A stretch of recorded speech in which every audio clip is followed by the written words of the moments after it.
Hello दोस्तों, स्वागत है आप सभी का SRG स्टडी यूट्यूब चैनल पर। दोस्तों, आज हम लोग इस वीडियो में पढ़ने वाले हैं बिहार बोर्ड BPSC का पर्यावरण और हम भाग 3 है। कक्षा 5 का चैप्टर नंबर 12 है, मान गए लोहा। आपको ध्यान में रखना है इन सब प्रश्नों को जहाँ पे कराए जाएंगे। उससे पहले यदि आप चैनल पर नए हैं तो चैनल को सब्सक्राइब कर लीजिएगा। वीडियो पसंद आएगी तो उसको लाइक करिएगा और ज़्यादा से ज़्यादा शेयर करिएगा। आइए वीडियो की शुरुआत करते हैं। सुखदा और संजय तेज़ी से विद्यालय की ओर जा रहे थे। दीदी, ओ देखो, हमारे विद्यालय की दीवार पर बच्चे कुछ पढ़ रहे हैं। संजय ने सुखदा से कहा। हाँ चलो। दोनों दौड़कर छात्रों के बीच पहुंच गए। विद्यालय की दीवार पर लगे पोस्टर को सभी बच्चे पढ़कर आपस में बात कर रहे थे। तभी शिक्षक भी वहां पहुंच गए। चलो बच्चों, अपनी अपनी कक्षाओं में चलो। आप सबको कक्षा में इसके बारे में बताया जाएगा। कक्षा में शिक्षक ने सभी बच्चों से पूछा, आपको इस पोस्टर को पढ़कर क्या सूचना मिलती है। तो इस प्रकार से वहाँ एक पोस्टर लगा था। ठीक है। विकलांग दिवस 3 दिसंबर 2012, स्थल है नगर भवन जमुई। आपको ध्यान में रखना है, ये डेट दे रखी है 3 दिसंबर को विश्व विकलांग दिवस मनाया जाता है, इसलिए ये क्वेश्चन आपके लिए इम्पोर्टेंट हो जाता है, इसको नोट कर लीजिएगा। आगे बढ़ते हैं। नरेश ने बताया, ऐसे व्यक्ति जिन्हें देखने, सुनने, बोलने, चलने आदि में कठिनाइयाँ होती हैं, उनके लिए विश्व विकलांगता दिवस पर विशेष कार्यक्रम आयोजित किया जा रहा है। सुखदा बोली, कुछ लोगों में ऐसी कठिनाइयाँ होती हैं क्यों? शिक्षक ने बताया कि कभी कभी दुर्घटना या बीमारी के कारण कुछ लोगों के शारीरिक बनावट में भिन्नता उत्पन्न हो जाती है। कभी कभी कुछ शारीरिक भिन्नता जन्मजात भी होती हैं। इन भिन्नताओं के बावजूद ऐसे व्यक्ति हमारी तरह न केवल अपने सारे दैनिक कार्य करते हैं, बल्कि कई ऐसे कार्य भी कर सकते हैं जो हम नहीं कर सकते। आस्था ने कहा, हाँ, मैंने भी अखबारों में हाथों से निःशक्त एक लड़की को पैर की अंगुलियों से कलम पकड़ के लिखते हुए फोटो देखा था। उसने पैर से लिखते हुए बोर्ड की परीक्षा दी और पास हुई। शिक्षक ने बताया, मैं पहले नेत्रहीन बच्चों के विद्यालय में पढ़ाता था। वहाँ के बच्चे ने विद्यालय के वार्षिक उत्सव पर शिक्षक की मदद से एक नाटक प्रस्तुत किया था। सभी ने उसे बहुत सराहा था। कुछ प्रश्न यहाँ से बन सकते हैं, जैसे कि शारीरिक बनावट में भिन्नता के बावजूद लोग क्या क्या कर सकते हैं। सोच कर लिखे कि वे लोग यह सब कैसे कर पाते होंगे। आगे देखते हैं हम लोग। रोज़ की तरह ही रात के खाने के बाद सुखदा और संजय दादाजी के पास पहुँचे और विद्यालय की बातें बताने लगे। दादाजी ने भी सभी बातें बड़े ध्यान से सुनी और कहा, कल रविवार है, आप लोगों को नेत्रहीन आवासीय विद्यालय ले चलूँगा।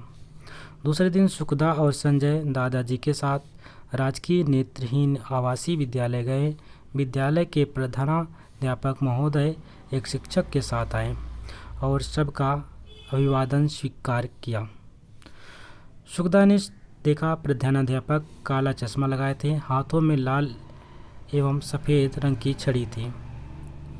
प्रधानाध्यापक, आइए हम सबसे पहले छात्रावास चले।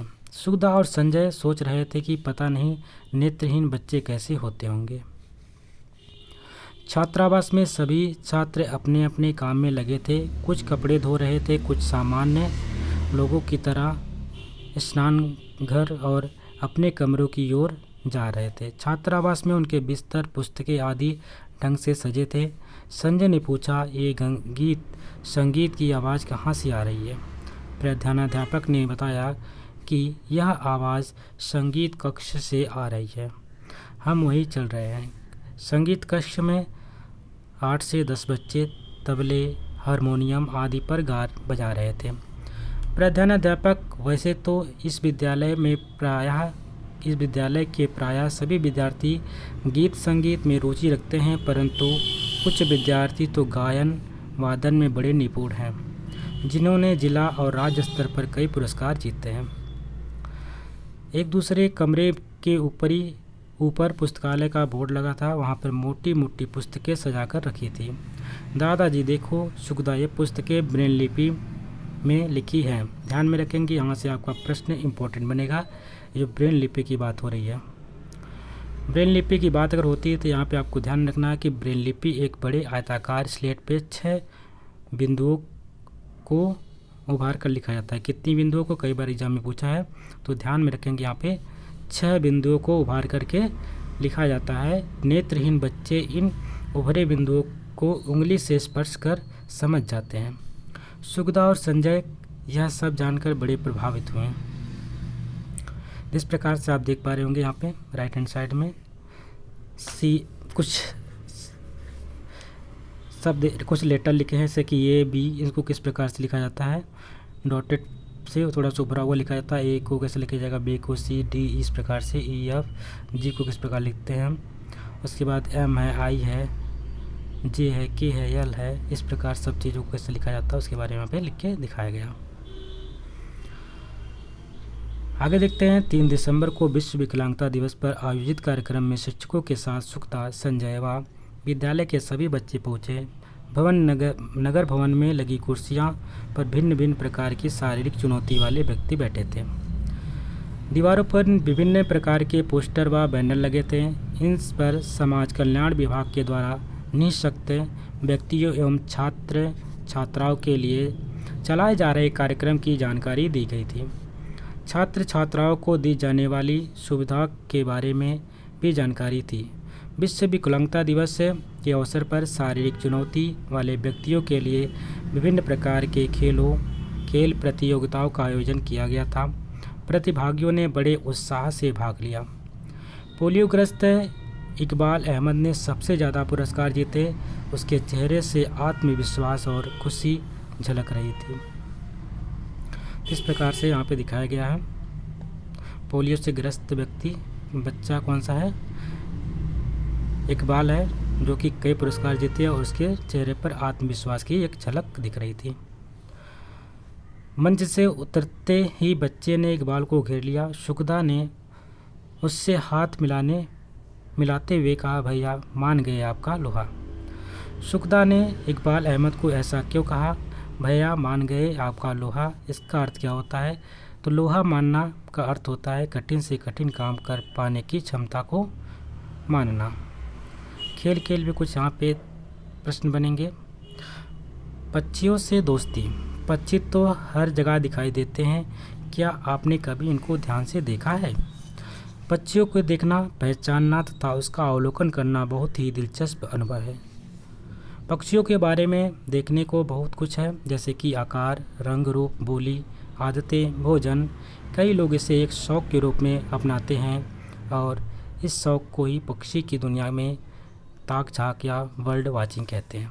तो दोस्तों ध्यान में रखेंगे, जो लोग इसे शौक़ के लिए अपनाते हैं, पक्षी की दुनिया में इसी को क्या कहते हैं, ताक झाँक, या इंग्लिश में कहते हैं बर्ड वाचिंग।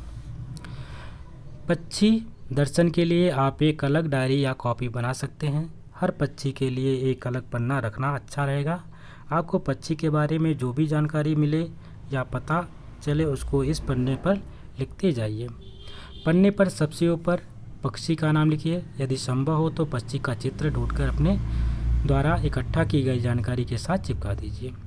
अगर ऐसा नहीं कर पाते हैं तो चित्र बनाने की कोशिश कीजिए। पक्षी के अवलोकन में मदद के लिए कुछ और सुझाव निम्नलिखित हैं, जैसे कि उसकी लंबाई के बारे में आप लिख सकते हैं। पक्षी लगभग कितना लंबा है? पक्षियों की लंबाई की तुलना गौरैया और कौवे किसी जाने पहचाने पक्षी से की जा सकती है। उसका रंग कैसा है? क्या पक्षी का पूरा शरीर एक ही रंग का है? सीना सादा है या धब्बेदार है, या फिर चित्तियों वाला है? क्या पूंछ पर भी चित्तियां हैं? पंख एक ही रंग के हैं या उन पर भी चित्तियां हैं? इस प्रकार से उनके बारे में जानकारी इकट्ठा कर सकते हैं। आँखों की बात करते हैं तो पक्षी की आँख क्या गोल लकीर से पूरी घिरी है या केवल आँखों के ऊपर ही लकीर है? आँखों का रंग कैसा है? चोंच कैसी है? लंबी चोंच है, नुकीली है या मुड़ी हुई है? पूँछ की बारे में बात करें तो पूँछ की लंबाई, पूँछ का सिरा नुकीला है, गोलाकार है या चौकोर है? क्या पक्षी पूँछ हिलाता रहता है? क्या वह पूँछ खड़ी करता है या नीचे ही रखता है? पंख की बात करें, गोलाकार है या नुकीले हैं?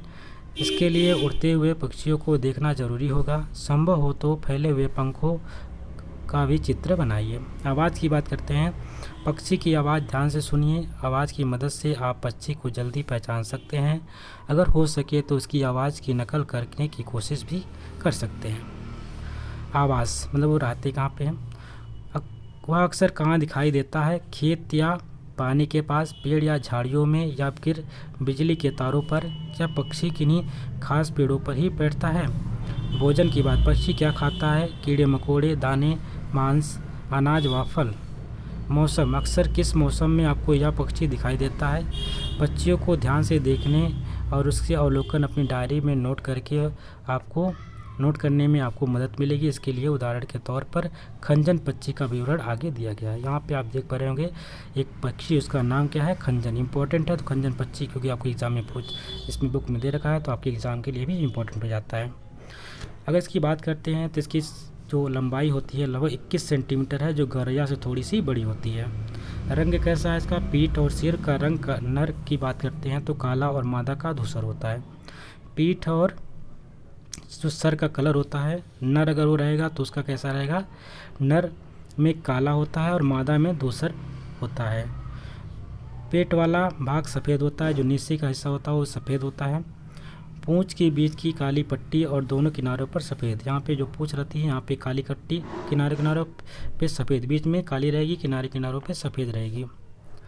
आँख के ऊपर सफ़ेद भौवें होती हैं। यहाँ पे आप देख पा रहे होंगे आँख के ऊपर सफ़ेद भौवें हैं, भौवें जैसी पट्टी दिखाई देती है। पूँछ की अगर बात करते हैं तो लंबी, पतली और आयताकार होती है। चोंच जो होती है छोटी होती है, पतली और नुकीली होती है। आवाज़ कैसे करता है? पहले पतले स्वर में ट्वीट ट्वीट, कई तरह की सीटी जैसी मधुर बोलियां बोलता है। प्रजनन काल में नर सुरीली गीत गाता रहता है। भोजन के तौर पे कीड़े मकोड़े खाते हैं। आवास क्या होता है? मुख्यतः ज़मीन पर, आमतौर पर नदी के किनारे या किसी तालाब या पानी से भरे खेत के किनारे बैठा देखा जा सकता है। अन्य जानकारी, अधिकतर जोड़ी में दिखता है। वैसे कभी कभी छोटे झुंडों में भी भोजन करते हुए देखा जा सकता है। चहचहाते समय कुछ पूँछ को ऊपर नीचे करता है। पानी के किनारे बैठ करके लगातार पूँछ हिलाते हुए भोजन करता है। नर और मादा में अंतर रंग के आधार पर किया जा सकता है। तो इसी के साथ ये चैप्टर कंप्लीट होता है। आशा करते हैं आपको वीडियो पसंद आई होगी। अगर आपको वीडियो अच्छी लगी है तो उसको लाइक करिएगा, शेयर करिएगा और चैनल पे नए हैं तो चैनल को सब्सक्राइब भी कर लीजिएगा। मिलते हैं एक नए वीडियो में, तब तक के लिए नमस्कार, जय हिंद।